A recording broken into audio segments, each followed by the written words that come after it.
All right, good afternoon, everybody. We're about to get started. It's my pleasure to have today's speaker, Professor Philip Gorski, on white Christian nationalism and American democracy. But Chris will introduce him. So what I wanted to say before that is that just one quick announcement, namely that we have moved from X/Twitter to LinkedIn. So if you haven't noticed that yet, please follow us on LinkedIn. So all updates and videos and the like will be shared via LinkedIn henceforth. That was a quick announcement. Where is yours, Chris? Okay, great. So as Rick said, today we have Phil Gorski is professor of sociology and religious studies at Yale University. He writes on religion and politics in early modern and modern Western Europe and North America from a comparative historical perspective. His current work focuses on the history and politics of white Christian nationalism and American civil religion. He is currently co-authoring a book on the enduring influence of white supremacism on white Protestantism. Today his talk is Flag and Cross, White Christian Nationalism and the Threat to American Democracy. So thanks for being with us. Well, thank you all for coming. So I'm sure by now you have all seen photos like this, photos of Trump's failed coup attempt in January 6th of 2021. And as scholars of religion, I'm sure that you also took note of the various symbols that were on display. Christian flags and Jesus banners, Confederate flags and a wooden gallows, and of course, lots and lots of Trump flags as well.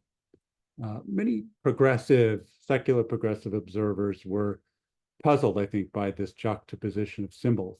They saw apples and oranges, symbols of religion and nationalism, racism and vigilantism, libertarianism and authoritarianism. But what my co-author Samperi and I saw was a fruit cocktail that we call white Christian nationalism. And my talk today, as Rick mentioned, is based on our 2022 book, The Flag and the Cross, White Christian Nationalism and the Threat to American Democracy. In it, we address the what, the when, the who, the how, and the where of white Christian nationalism. And in the course of my talk, I'll offer three different definitions of white Christian nationalism. I'll talk about who embraces and propagates it, both historically and today. I'll talk about when it first emerged and how it's changed over time. And then I'll talk also about how it works rhetorically and politically. And then I'll conclude by talking a bit about where it's headed and why it's become a mortal threat to American democracy. So what is white Christian nationalism? Well, one way of thinking about it, the first way of thinking about it is as a political vision, or in social science jargon, a set of attitudes and preferences about politics and policy, which is how Samperi thinks about it. He's a survey researcher, and he has constructed a statistical scale that he can use to measure Christian nationalism and assess its effects. It's based on a series of questions that have been asked in several surveys over time. And if you're curious, here are the questions. In a study released 2 years ago, Robert P. Jones of the Public Religion Research Institute constructed a similar scale using a somewhat more targeted set of questions, which you'll see here. So with those definitions in mind, what can we say about how many Christian nationalists there are and who they are? Well, in an earlier book with sociologist Andrew Whitehead, Perry divided survey respondents into 4 broad categories based on their scores on the scale. They found that about half of Americans partly or strongly affirm Christian nationalism, about a quarter strongly. Jones's estimate is somewhat lower, around 30%. So is white Christian nationalism just another way of saying white Christian evangelical? No, and this is a very important point.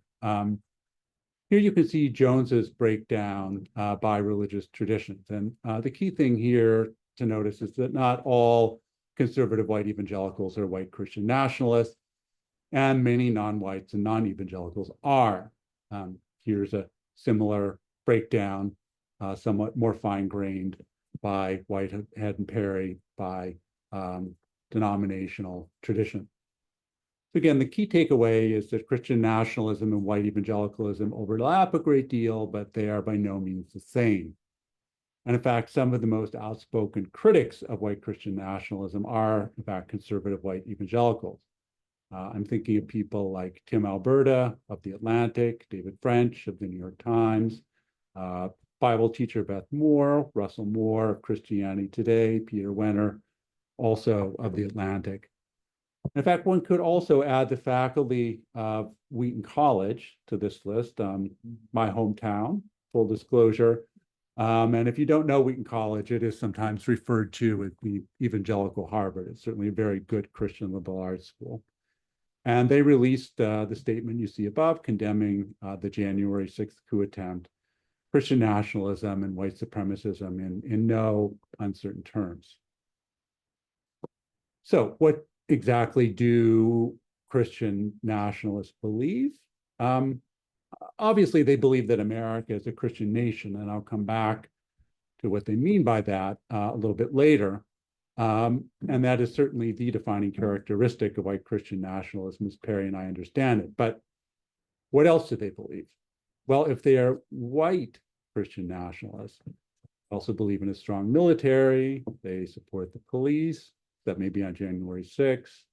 They want law and order, but they oppose gun control and mask wearing and government regulation. But at the same time, they're pro-life and generally in favor of regulating marriage and reproduction.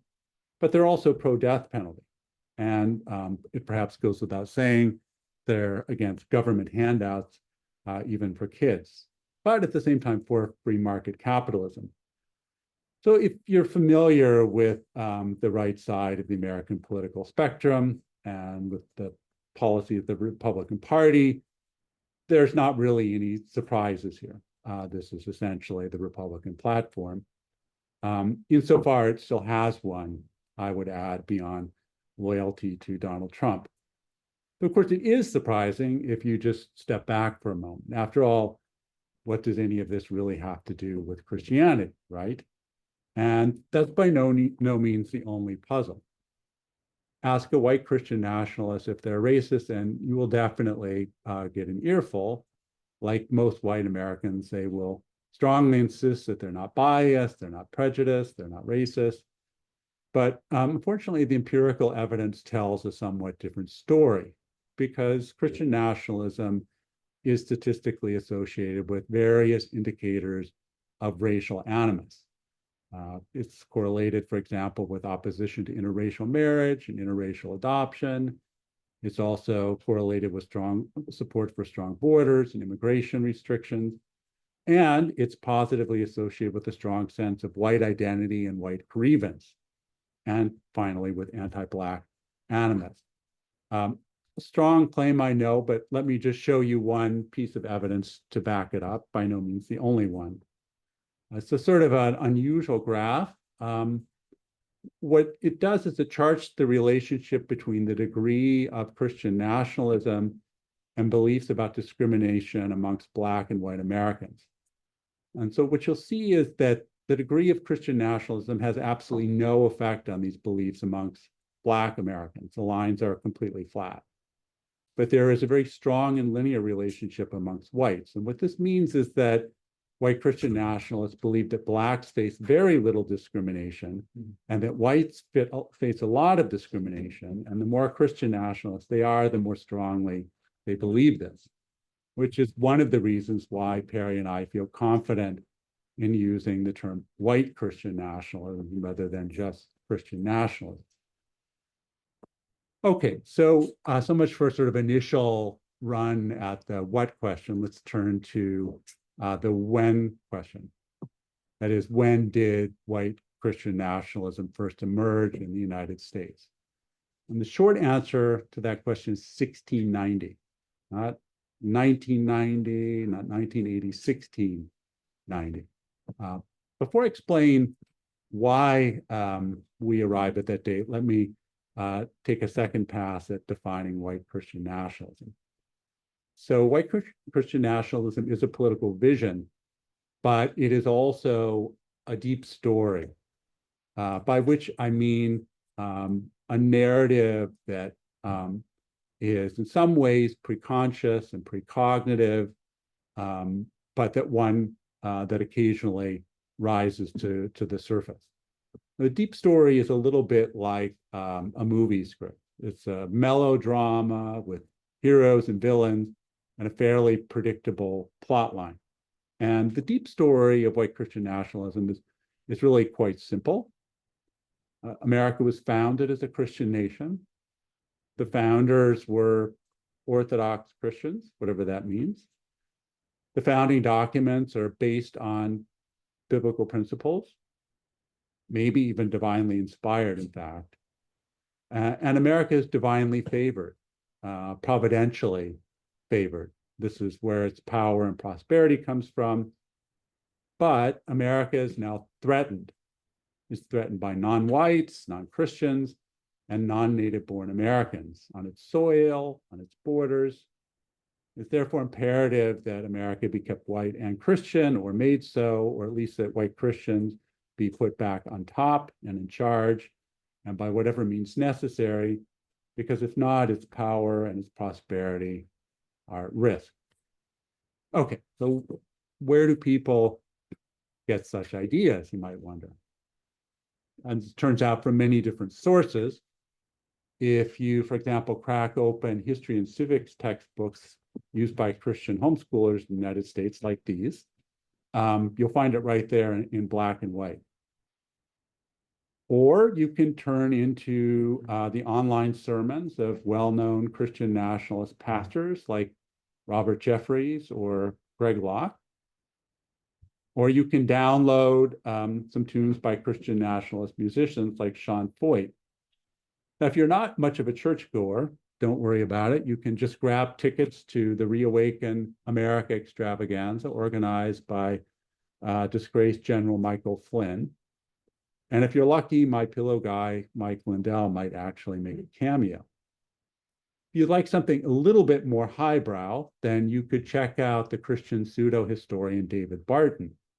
If he's not going to be speaking anywhere in your area anytime soon, then just navigate to wallbuilders.com, where you can order his books or videos at adult or children's levels. Lots and lots of merch to be had.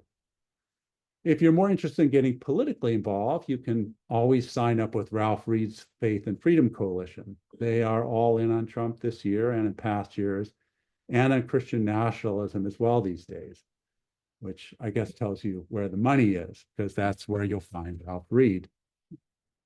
As these examples make clear, though, white Christian nationalism is not just an ideology, it's a movement, or rather, an ideology that connects various movements and that is propagated by various cultural entrepreneurs. Some of these movements are primarily religious, others primarily political, but all mix conservative religion and reactionary politics. And the influence of the ideology really extends well beyond the boundaries of these organizations.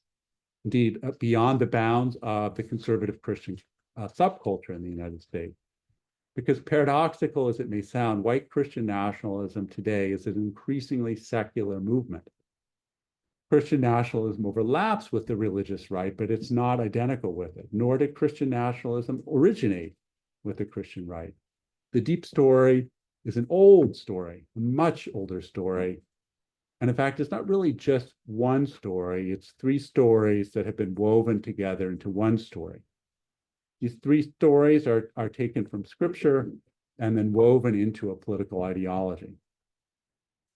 Perry and I call these stories the Promised Land story, the End Times story, and the Racial Curse story. Now, in the Promised Land story, the New England Puritans imagined themselves as a new Israel. At first, they cast Old England in this role, but over time, they came to see the New World as their true Promised Land.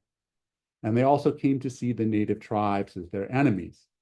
Canaanites or Amalekites were occupying their land, people who therefore had to be driven out or destroyed. In the end time story, the Puritans' wars with the Native Americans were recast as cosmic struggle between the forces of good and evil and the culmination of the eschatological drama, the final chapter in which God's new chosen people confronts hordes of, quite literally, demonic others. In the racial curse story, finally, Noah places a curse on one of his three sons, Ham. Ham's descendants bear a mark on their body. They are destined for servitude.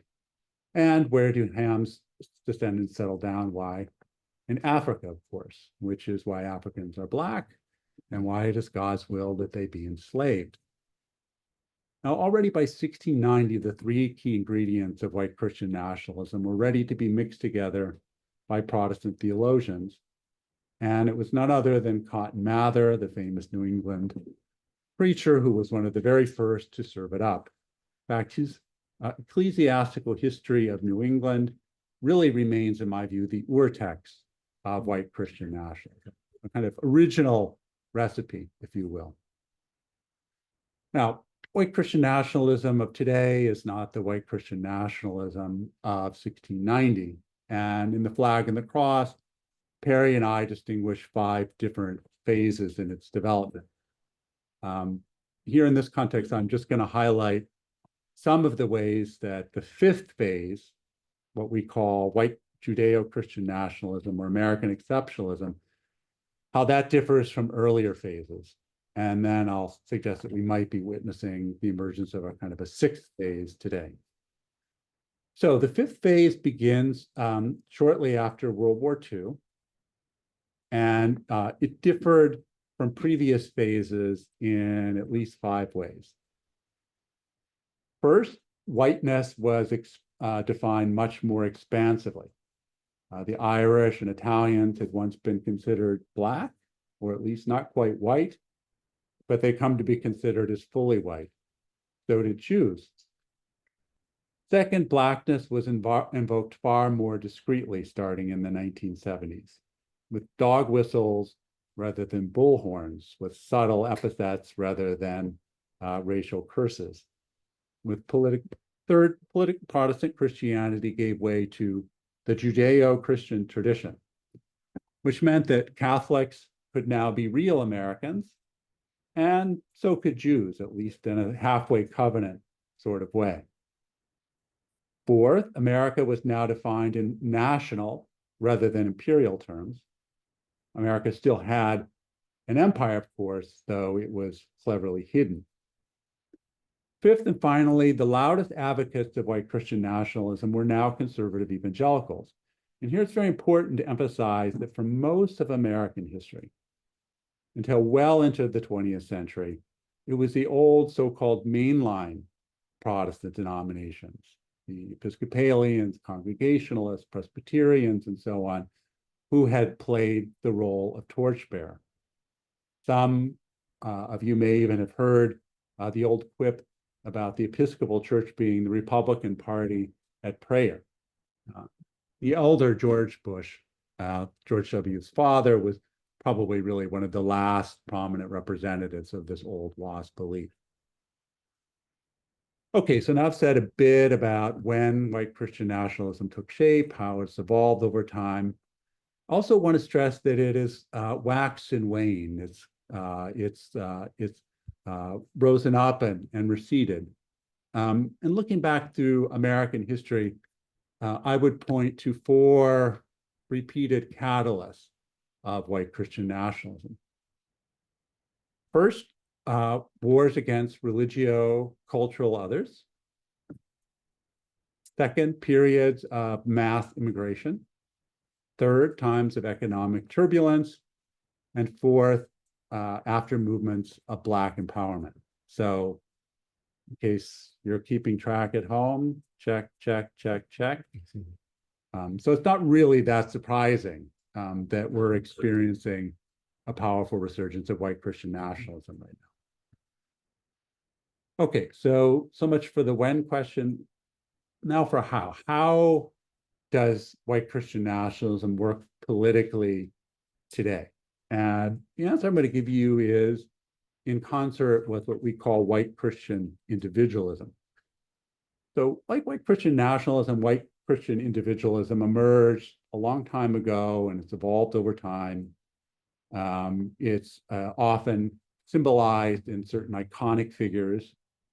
The Puritan warrior fighting the Native Americans who built a city on a hill and burned native settlements.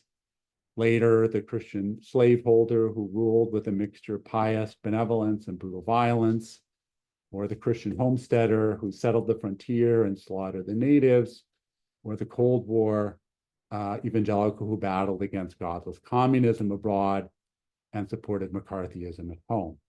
All of these iconic figures were iconic because they were prepared to use violence to defend their liberty and impose law and order on others. Perry and I call this the holy trinity of white Christian nationalism: freedom, order, and violence. And I'll come back to this again a little bit later. The contemporary version of white Christian individualism is what sociologist Gerardo Marti has called Christian libertarianism. It emerged during the middle decades of the 20th century and has better known in American English by its nickname, personal accountability. It presumes that one's lot in life is the result of one's personal choices and only of those personal choices. Historical and social contexts are completely irrelevant to one's lot in life. Wealth or poverty, salvation or damnation, bliss or despair, it's basically all up to you. But you will also be held to account for your choices, whether by the market or by God. Though in this ideology, it's often hard to tell the difference between the invisible hand of the market and the invisible hand of God, at least for a certain kind of Christian libertarian.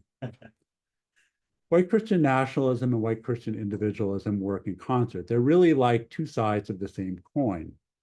When white Christians make claims on other Americans, they do so in the name of national unity and solidarity. But when racial and religious others make claims on white Christians, those claims are refused in the name of individual rights and personal accountability. In other words, heads white wins, tails everyone else loses. And this, I love this phrase, it's just so pithy. This is what you might call a local manifestation of a universal law known as Wilhoit's law. The wit, reactionary politics consists of exactly one proposition: there must be in-groups whom the law protects, but does not bind, alongside out-groups whom the law binds, but does not protect. Pretty good, right? Let's take a quick look at contemporary politics to see how this law works in action. Here we can start off with the Tea Party, this movement that emerged in the early days of the Obama presidency. It all started on February 19th of 2009, about a month after Obama's inauguration. And a financial reporter named Rick Santelli delivered a viral rant from the trading floor of the Chicago Mercantile Exchange, in which he blamed the 2000 financial crisis on losers who had taken out mortgages they couldn't afford and assailed President Obama for, quote, bailing them out. He then called for the formation of a new Tea Party, tax enough already, get it? To resist federal taxation and defend individual rights.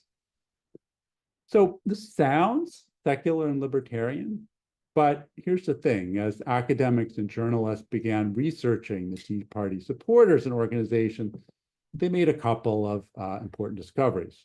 First, most Tea Partiers turned out to be older conservative white evangelical men who were also quite supportive of the idea that America is a Christian nation. There were also many well-known evangelical political activists who were involved. Ralph Reed, in fact, originally formed his Faith and Freedom Coalition to support the Tea Party movement. More, religion also had a racial connection. Tea Partiers were generally opposed to non-white immigration. And in fact, some early Tea Party groups actually emerged out of white vigilante groups who were policing the southern border. So, in short, the Tea Party was shot through with white Christian nationalism from the beginning. Okay, so let's widen the aperture a little bit to the contemporary MAGAverse. In his 2017 inaugural address, President Trump promised, quote, that the American people would take back their country, they would band together around Christianity, they would start winning again and saying Merry Christmas again, and they would bring Christianity back because it's a good thing. They would also put America first, restore law and order, build a great wall around the nation to keep out criminals and illegals, and institute a total ban on Muslims. And for those of you who've been following the election, you may have noticed that Trump and one of his sons, Eric, very publicly and loudly renewed these promises at a major meeting of conservative white evangelical political activists, headlined by who else? Ralph Reed.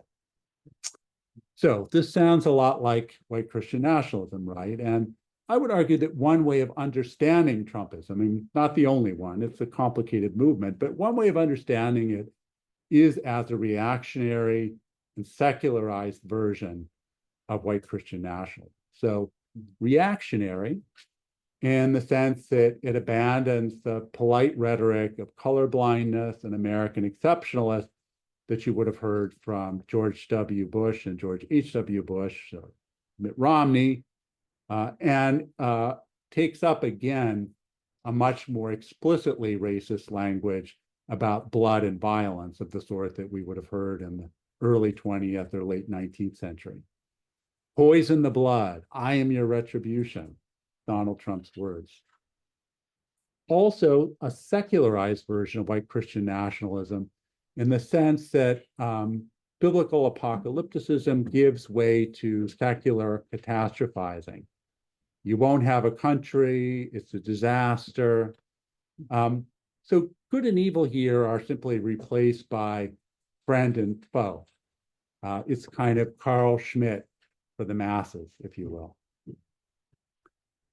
But just as the Tea Party's libertarian facade hid white Christian nationalism, so does Trumpism resonate with the holy trinity of white Christian individualism: freedom, violence, and order.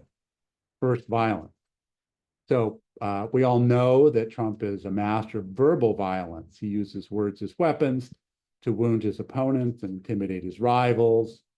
Long history: Crooked Hillary, Sleepy Joe, Lying Ted, Little Marco, Low Energy Jeb, Meatball Ron. I'm sure I've left out a few epithets. And of course, Trump is not above threatening or inciting physical violence.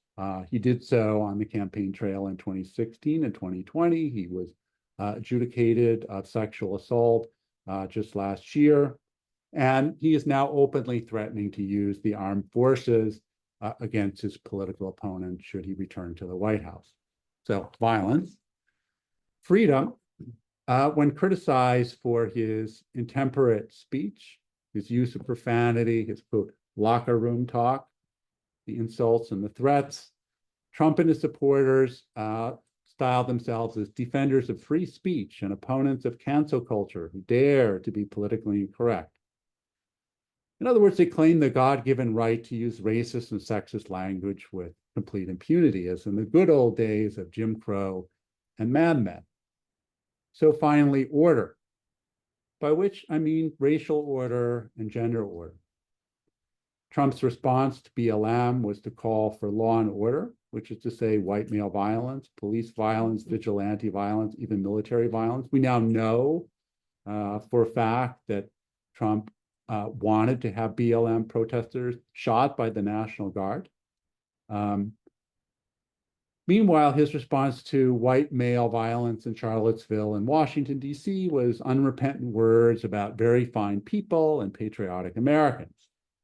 He now opens many of his rallies by playing the so-called J6 chorus, which is a rendition of the Star Spangled Banner by violent January 6th insurrectionists who are currently serving time in the Washington, D.C. jail, with Trump's voiceover of the Pledge of Allegiance. It's very weird if you haven't listened to it.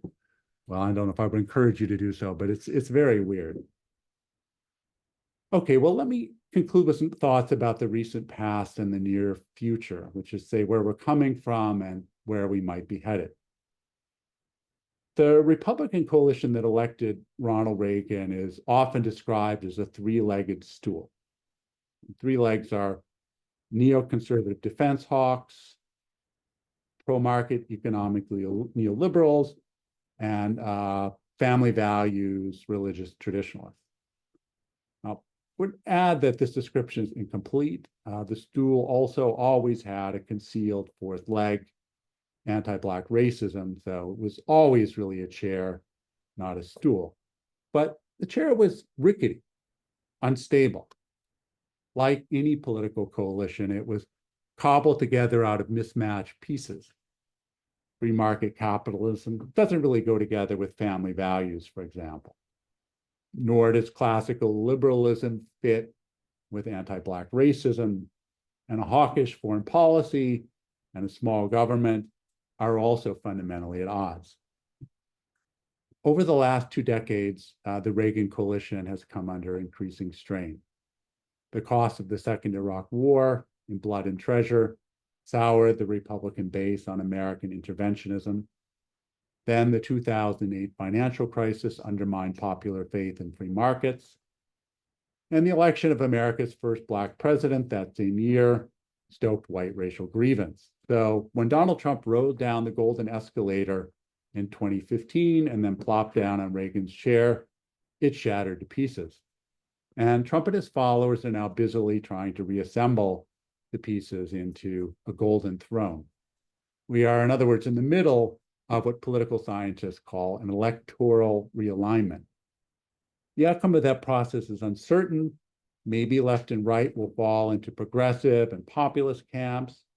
Maybe the dividing line will be Democrats versus authoritarians, some mix of the two.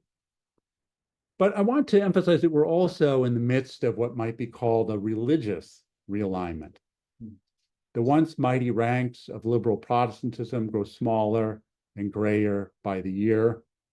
Meanwhile, the ranks of the so-called nones, those who have no religious affiliation, steadily expand.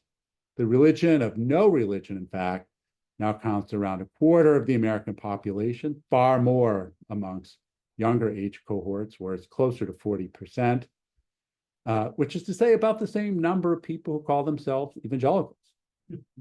So let me put this into historical perspective. What a dramatic change this is. At the time of the revolution, fully 99% of the citizenry were white Protestants. Obviously, this excludes Native peoples. That number had sunk below 50% by around 2013. And today, the percentage of white Christians of any persuasion is in the low 40s. What about non-Christian religions? Is that what's filling the gap? In fact, they really only account for a tiny percentage of the population. Less than 1% of Americans are Muslims, for example, even if they loom much larger in the conservative imagination. So it's not really surprising that America's conservative white Christians are often gripped by a moral and demographic panic. The result of this, though, has been radicalization. As for white Christian nationalism, it also seems to be changing shape again. This is this sixth phase that I was referring to. And the new avant-garde is in particular non-denominational Pentecostals, not evangelicals, not denominational Pentecostals, non-denominational Pentecostals, and somewhat more generally non-denominational charismatic. And here in particular, really the kind of tip of the spear is the network of radical Pentecostals who are known as the New Apostolic Reformation, or the NAR for short. And they differ from traditional evangelicals in a number of very important ways. First, in terms of their understanding of the end time story. So most evangelicals, I can use this term in this in this context, I think, were dispensationalists, premillennial tribulationists. Okay, they're, in other words, basically just waiting for the end times. Now, some Pentecostals, certainly those who are members of the NAR, want to force the end. That is, in their view, that Christians are commanded to seize dominion over the 7 mountains, what they call the 7 mountains of social influence. That is, they must conquer the commanding heights in religion, family, education, government, media, arts, entertainment, and business. And then, and exactly then, they believe, is when Jesus will return. It can bring the end about through their action rather than just waiting passively. Which is not to say that the battle between good and evil is not already going on. Pentecostals and other charismatics also believe that there is a constant battle between invisible and visible forces, and some view their religious and political enemies as literal instruments of Satan. And this has become more and more common rhetoric amongst American conservative Christians. And they refer to this struggle as spiritual warfare. Just an example, on January 5th, this is the day before the insurrection, a group of Pentecostals affiliated with the NAR held a so-called Jericho March in Washington, D.C. And what they did is they marched around the Capitol blowing shofars in order to drive away the demonic forces that they believed had taken possession of the Capitol building itself and the Democratic congressional delegation side. And many of them returned the next day as well to cheer on or participate in the insurrection. And a number of their leaders, including Lance Wallnau and Jay On, actually spoke on January 6th. Not surprisingly, on average, Pentecostals score much higher than evangelicals on the white Christian nationalism scale. A majority explicitly reject separation of church and state, and the overwhelming majority believe that America should be officially declared a Christian nation, even if they also affirm that this would be against the Constitution. So these folks are not constitutional conservatives, as the Tea Party once described itself. They are theocratic radicals. The second change I want to highlight is somewhat more paradoxical. At the same time that white Christian nationalism is becoming more radical, it is also becoming less religious, and for 2 reasons. One is that evangelical is increasingly becoming a political label. Why do I say this? Well, first, because many self-identified evangelicals don't attend church. In fact, some don't even identify as Christian. For these people, evangelical just equals conservative, equals MAGA. And this shows up in the data in some very weird ways. A surprising number of non-churchgoers and even some non-Christians now tell survey researchers that they are evangelicals. So you'll see there are, Catholic evangelicals, Hindu evangelicals. It's very weird. Another reason is that many white supremacists are rebranding themselves as Christian nationalists. So on the left, you'll see a recent book by Andrew Torba, a notorious anti-Semite who founded Gab, a right-wing social media platform. He has an audience. This book debuted at number 12 on Amazon. And the book on the right, The Case for Christian Nationalism, has certainly been picked up by a lot of MAGA intellectuals. Steve Bannon recently bragged that it was on his desk while he was on his War Room podcast.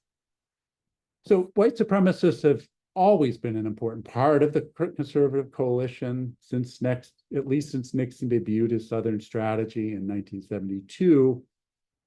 But for most of that time, they were more of a silent partner than a leading actor. And I would say the same for violent militia groups, but this is no longer true. So here's another paradox for you. Even as the influence of white supremacist groups has grown, the centrality of whiteness might also be declining.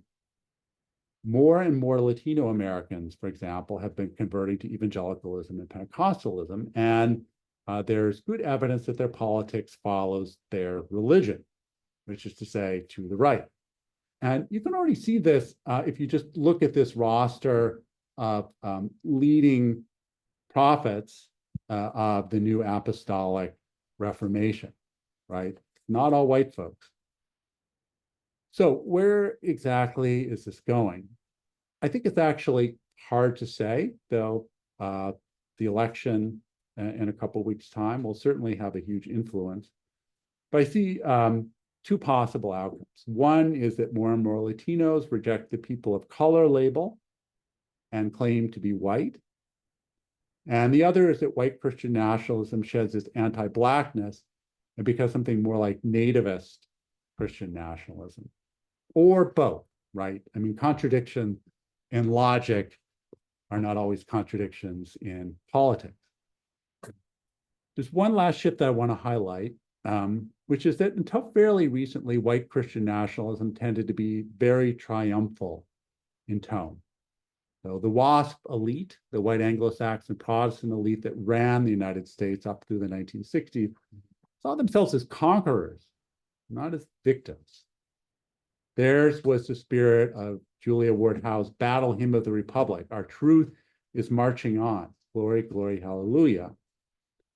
The evangelicals who succeeded them were also optimists. They cheered when Ronald Reagan proclaimed it was morning America in his 1984 re-election campaign. No more. George W. Bush, in fact, sensed this vibe shift in real time. You can hear it in his reaction to Trump's inaugural address on American Carnage. He said, "That's some weird shit." Well, yes, but also no. I mean, yes, if you're comparing it to the watered-down euphemism of Reagan-esque American exceptionalism. Not at all if you turn the calendar back another half century to the full-throated white supremacist Christian nationalism of the 19th century. Though there is one important difference. Again, earlier versions of Christian nationalism were not animated by grievance. Nor were they led by would-be political messiahs. That too has changed.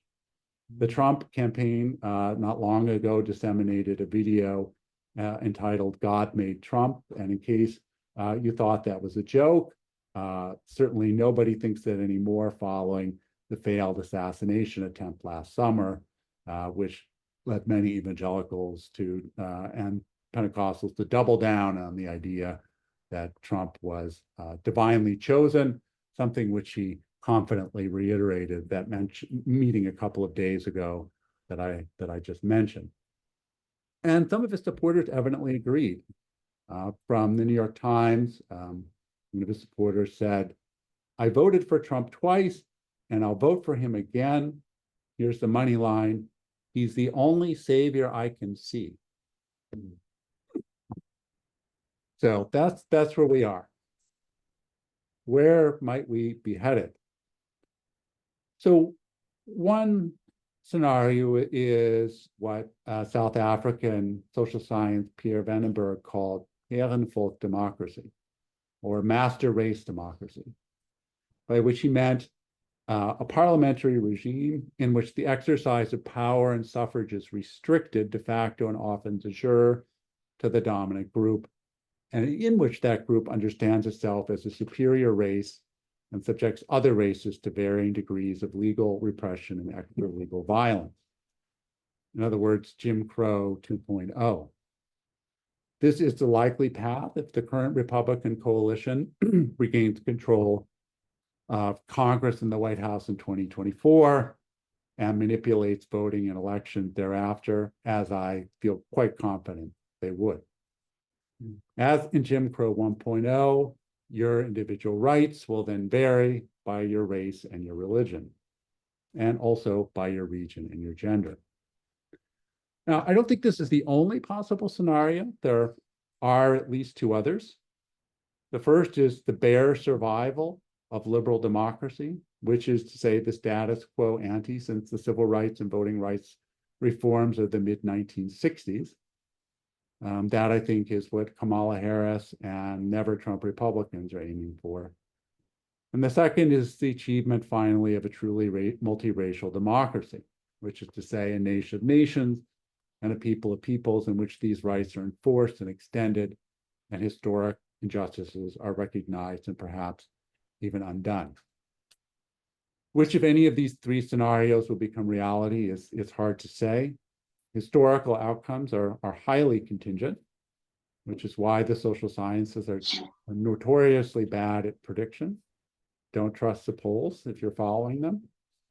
But this much is certain. Much will depend on the choices that American Christians and their leaders make in 2 weeks and in the future.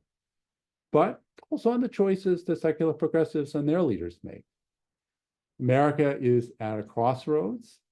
It's been at the same crossroads before and more than once. To the left lies a path towards multiracial democracy. To the right, a path towards continued white patriarchal dominance. In the past, America's sometimes turned left, briefly, only to veer sharply back to the right in the end. That is what happened when the Constitution was written in 1787. It's what happened when Reconstruction was ended in 1877. It's what happened when Nixon was elected in 1968, when it incorporated slavery into the Constitution, when it turned the South over to the Confederate redeemers, and when it chose law and order over civil rights. Each time, the country took 2 steps forward and then 1 step backwards. The question is which way it will turn this time. And the answer will depend much on the choices that are made in coming years, indeed, in the coming weeks. Will conservative white Christians accept their new minority status, or will they attempt to cling to power by means of minority rule? Will they choose democracy or power? And what about secular progressives? Will they make room for people of faith and their vision of multiculturalism? Will they accept religion as an element of diversity? Or will they instead fulfill conservatives' worst fears about conservative attacks on religious freedom? For my part, I hope that America will finally take the road towards an inclusive democracy, and I can't put it better than Langston Hughes did in his famous poem, America. Thank you.